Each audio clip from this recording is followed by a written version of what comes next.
What is a reverse mortgage? That is a great question that I've been asked several times here in the last few weeks as reverse mortgages have become a lot more popular. About 6 years ago, there was 5,000 reverse mortgages done. Last year, there was over 100,000 reverse mortgages done. So a lot of people are interested in what the reverse mortgage is. So to answer that question, a reverse mortgage allows seniors to borrow money against the equity in their house. Instead of making payments to the mortgage company, you have the option of receiving those payments. In most cases, that income that you receive is tax deductible. Now, of course, you're going to want to consult your tax advisor, but depending on what type of payments you get, they should be tax deductible. It is especially for borrowers 62 and above.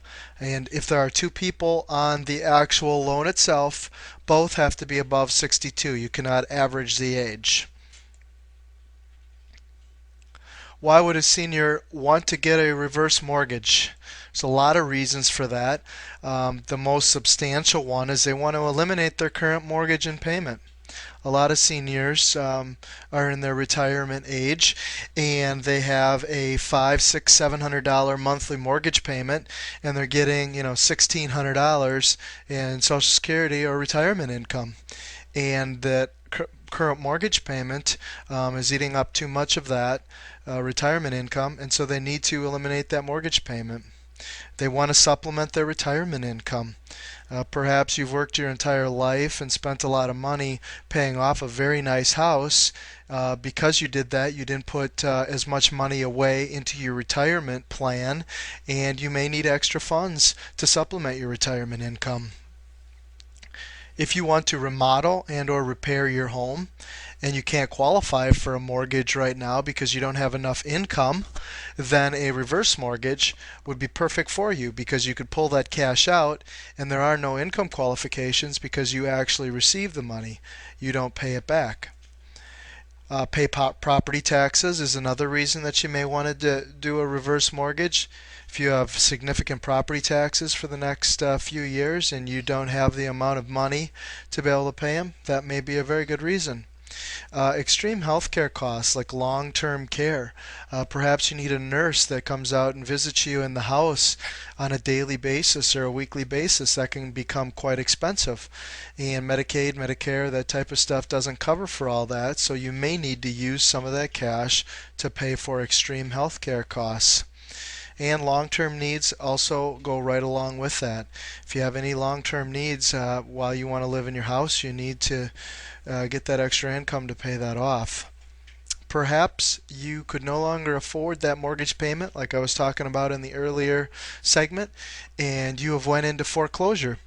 And now the lender wants 5 months worth of payments to get you out of foreclosure. You don't have that kind of money sitting around. You could just refinance that mortgage, pay it off, and then no longer have a mortgage payment. So you'd save that $500, $600, $700 a month payment, and you wouldn't have to worry about going into foreclosure again. What are the eligibility requirements of a reverse mortgage? Fairly simple. The first is that all borrowers must be 62 and above. Your house must be free and clear or be able to pay off the current mortgage with your equity. That means that, and this is just a rough figure, let's say your house is worth $100,000 and you have a $40,000 mortgage. Well, you should have enough equity available to pay that mortgage off plus get a little bit of cash. When I look at, preliminarily speaking, a person's eligibility for a reverse mortgage, I like to have only about 50% of the equity used up. Now you can qualify for more, but as a rough figure, that's a good one to start with. The reverse mortgage must be in a first mortgage position. That is, you can't try to take it out as a second mortgage or have any other liens against the house that would precede the reverse mortgage. The type of property that can be done is a single family 1 to 4 unit and owner occupied, townhomes, detached homes, condominium units, PUDs, and some manufactured homes are also eligible. The main thing is that they must be able to meet the Department of Housing and Urban Development's minimum property standards, HUD. I'm sure you've heard of FHA, FHA appraisal. You must meet those FHA standards also. When do I repay my reverse mortgage? If I am getting cash and I'm not making any payments, simple question is, when do I actually repay that mortgage? As with most reverse mortgages, you must repay a reverse mortgage loan in full when the last surviving borrower dies or sells the house. You also may be required to pay if you let the property deteriorate, except for reasonable wear and tear, and you fail to correct the problem. All borrowers permanently move to a new principal residence.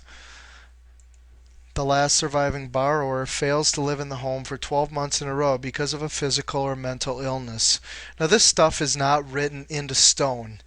There are some caveats with this, and if you know that you will be able to get back into your house, but let's say that you need to be in the hospital for possibly 14, 15, 16 months, as long as you talk with your lender and you let them know what your scenario is, then you should be fine. They'll be able to work something out with you.